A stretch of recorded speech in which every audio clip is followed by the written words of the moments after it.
Anchored in hope. This is the theme set before us to pray on and reflect on.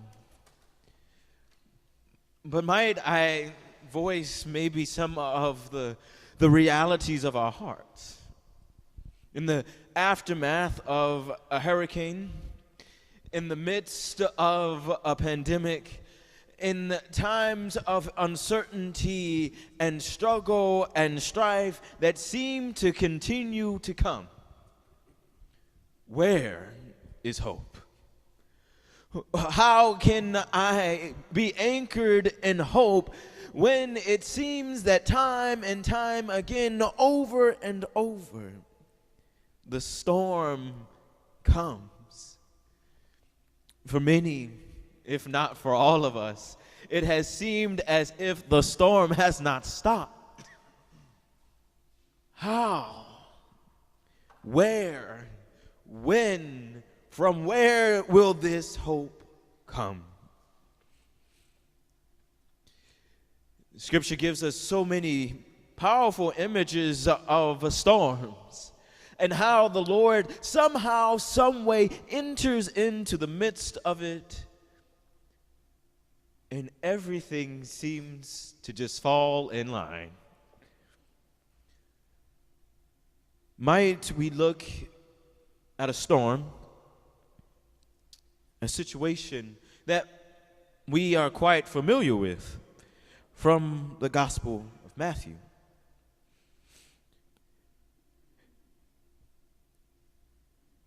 Listen to these words. Then he made the disciples get into the boat and proceed him to the other side, while he dismissed the crowds.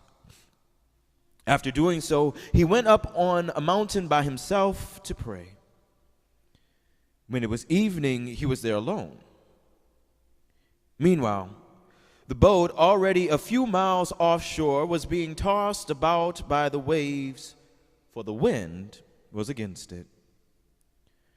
During the fourth watch of the night, he came toward them, walking on the sea. When the disciples saw him walking on the sea, they were terrified. "It is a ghost," they said, and they cried out in fear. At once Jesus spoke to them, "Take courage, it is I. Do not be afraid." Peter said to him in reply, "Lord, if it is you, command me to come to you on the water." He said, "Come." Peter got out of the boat and began to walk on the water towards Jesus. But when he saw how strong the wind was, he became frightened. And beginning to sink, he cried out, "Lord, save me." Immediately, Jesus stretched out his hand and caught him and said to him, "O you of little faith, why did you doubt?" After they got into the boat, the wind died down. Those who were in the boat did him homage, saying, "Truly you are the Son of God." We are all familiar with this passage of Peter walking on the water. An interesting storm situation to choose to reflect on as we are looking for hope. But I think this episode in the Gospels is really important for us. It might be something of a source of hope. Jesus, after feeding the 5,000, sends the disciples off into the boat. And I might, if I were one of the disciples at that time, be hesitant to get into a boat. Because every time Jesus sends the disciples on a boat, something seems to happen. The storms seem to always find the disciples when they're on the boat. "Lord, I will walk. I will run. Send me an Uber. I am not getting on a boat."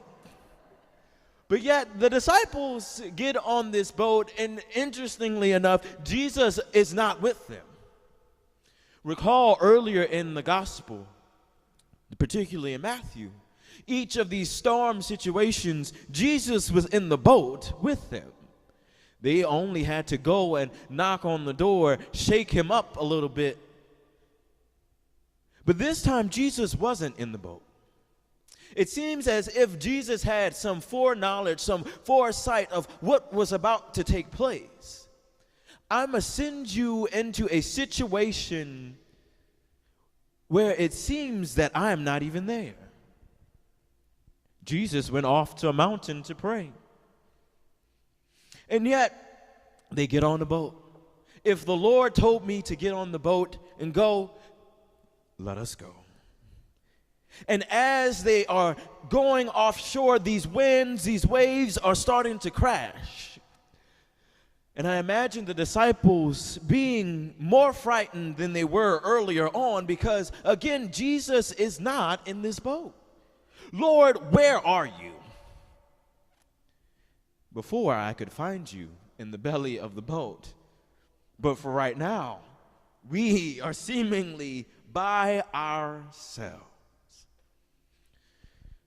Over the past 2 years, over the past couple of weeks, have you felt like that?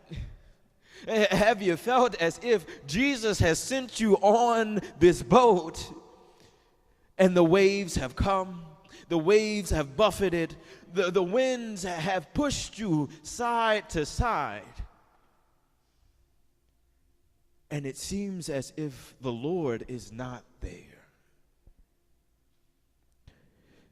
Interestingly enough, as we continue to go through this particular passage, is that the Lord does not show up until the fourth watch of the night. They've been on the boat for a while. They have been moving in this storm for a while. Waves and winds have been buffeting for a while. It wasn't until 3 o'clock in the morning that the Lord showed up. Wow. Lord, how can you let me go through this trial, this tribulation, and only show up a few hours later, a few days later, a few months later? Maybe we're still trying to, Lord, where are you? When are you going to show up? When is the fourth watch of the night for us? And then something really powerful happens. There is something out there which says to me the disciples were looking. They were afraid, yes. They didn't know what was happening, but the disciples were looking for Jesus. Yes, it's going to take a while for him to show up, but he shows up right on time. But then they don't recognize him. It's a ghost. It doesn't look like the Jesus that was on the shore, that fed the 5,000, that healed the sick, that was raising the dead, that gave sight to the blind. What is coming in the midst of the storm? Recall that the storm is still going on. The winds are still blowing. The waves are still crashing. But there is this figure that catches their eye. And then Jesus speaks. Take courage. It is I. How profound the words that Jesus gives to the disciples. It is a word of hope. It is a word of encouragement. Take courage. It is I. He doesn't stop the waves. He doesn't stop the winds. He gives the disciples a word that reminds them that there is still a storm to traverse. The Lord doesn't stop what is happening. No. Take courage, because this is what you need to go through to experience something that I have already prepared for you. This is the thing that you need to go through so that you can see the incredible power of who I am. Take courage. It is I. Do not be afraid. Our favorite biblical character, Peter, speaks up. Now, whenever Peter speaks in the scriptures, sometimes you have to hold your breath. What is Peter going to say? What is Peter going to do? You know, Peter is a much relatable figure because Peter has a good heart. He's not trying to impress anybody. He is down to earth. He's real. Said, well, Lord, if it's you, let me come out to you. I can imagine the other disciples being in the boat, rolling their eyes, saying to themselves, here we go again. Why did the Lord choose him? I often say that to myself. Lord, why did you choose me? But Peter understood in his heart of hearts that if this Jesus is who he says that he is, this Jesus is the God, the Jesus, the Christ, the Son of the living God coming to the world, then maybe in the midst of this chaos and confusion, a miracle can happen. Maybe in the midst of this chaos and confusion, something impossible might take place. If Jesus is walking on the water in the midst of a storm, maybe I could do that too. This is a profound faith that must inform our hope. That if Jesus is out there and we have been looking for him in the midst of the storm, then be bold enough to say, you know what, Lord, if that is you, let me come out. Let me walk with you then. And if you're not going to stop the storm, how about I join you in it? Instead of being alone on the boat, instead of being with the naysayers and the backstabbers and the ones who are doubting, let me come out to you. It may not seem logical. It may not even seem smart. But let me come out to you because I know that you are the Christ. The one who has all power, all majesty, all hope in his hands. Peter then begins to walk on the water. And it's a powerful image that Peter, a mere human being, is doing what is seemingly impossible. Seemingly impossible in the midst of the storm. There are moments in these times that it has seemed as if we were doing the impossible in the midst of the chaos.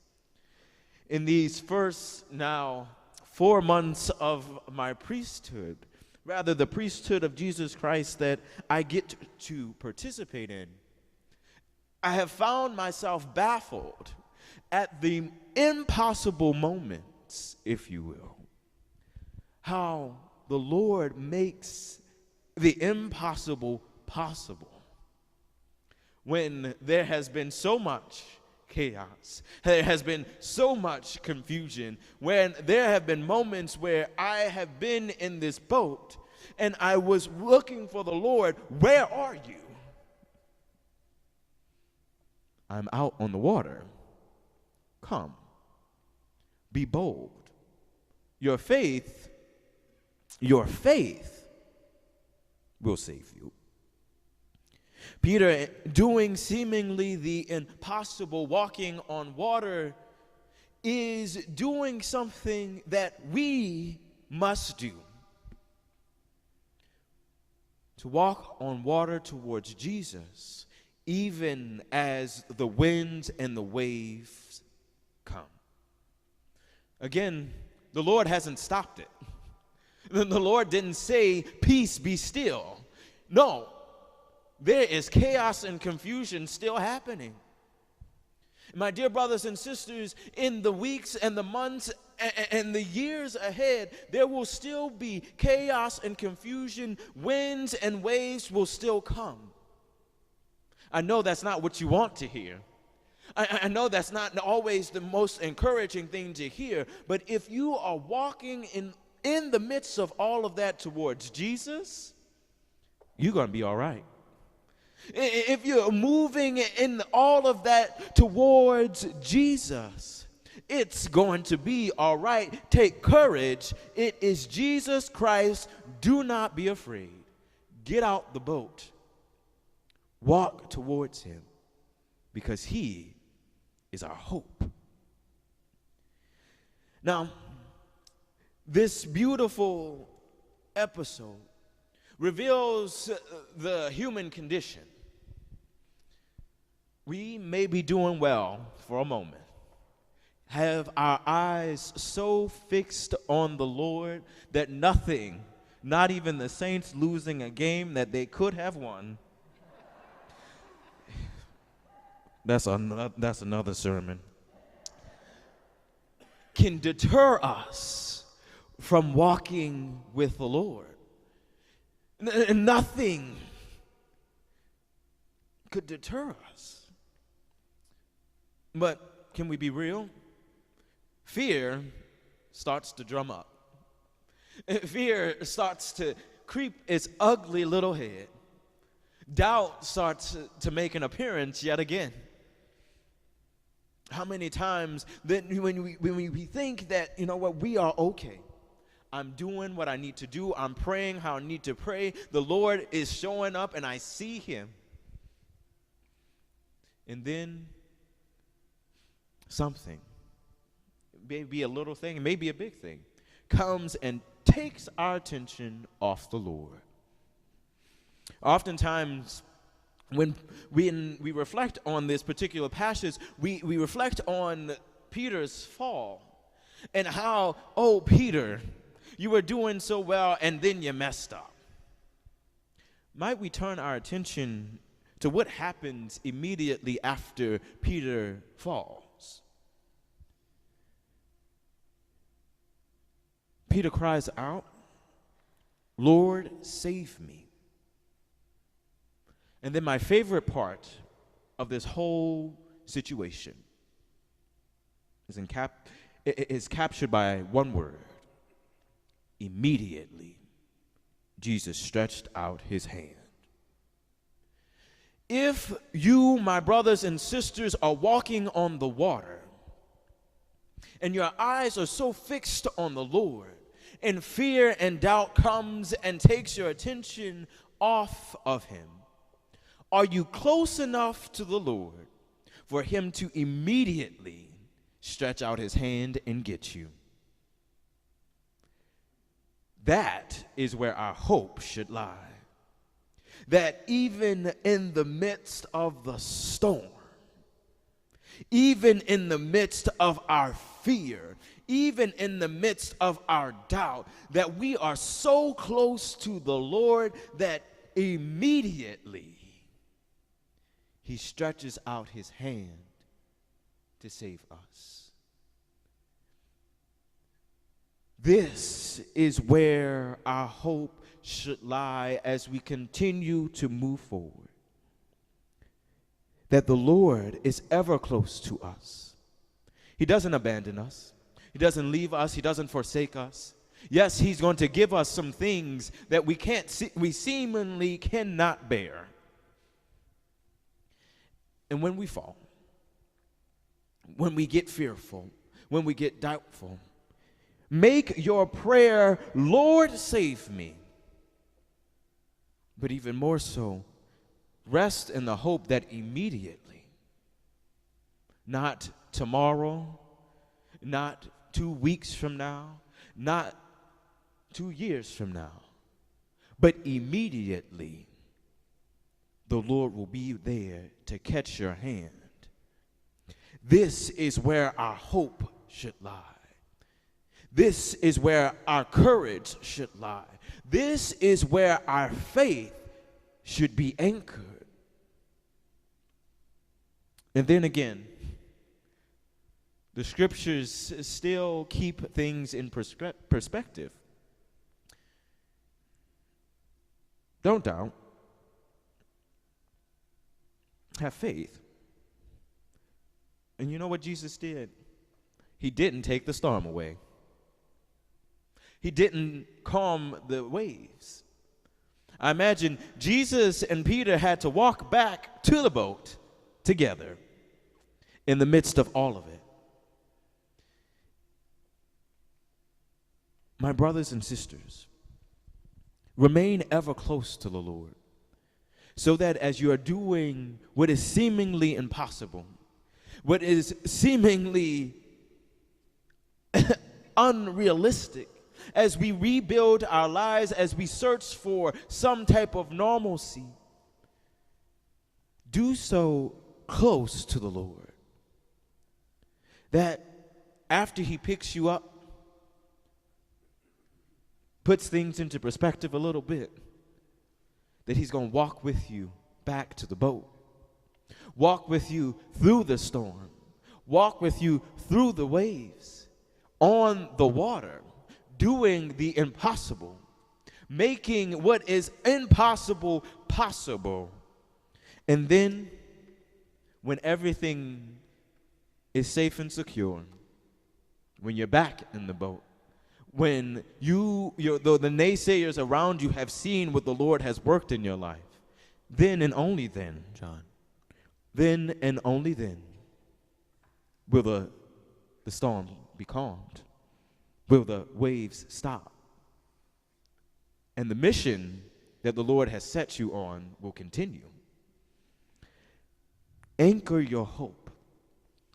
Anchor yourself in the reality that even in the storm, a storm, my dear brothers and sisters, that is promised time and time again, that even in the storm, if our eyes are fixed on the Lord, and we have the boldness of faith to step out of the boat and walk towards him, that everything will be all right.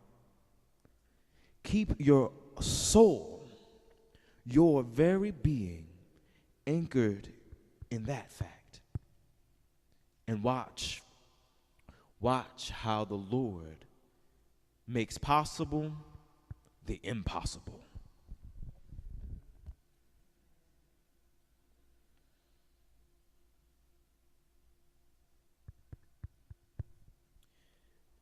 As we continue through this night and have this encounter with our God, we have the opportunity to pray with one another, to pray for one another. And so in several places around the church, there will be prayer teams. Take advantage of that opportunity to pray, to lean on one another, and to encounter the fullness of God's grace in a new way. To keep your eyes fixed on him and allow for the Lord to make possible the impossible in your life.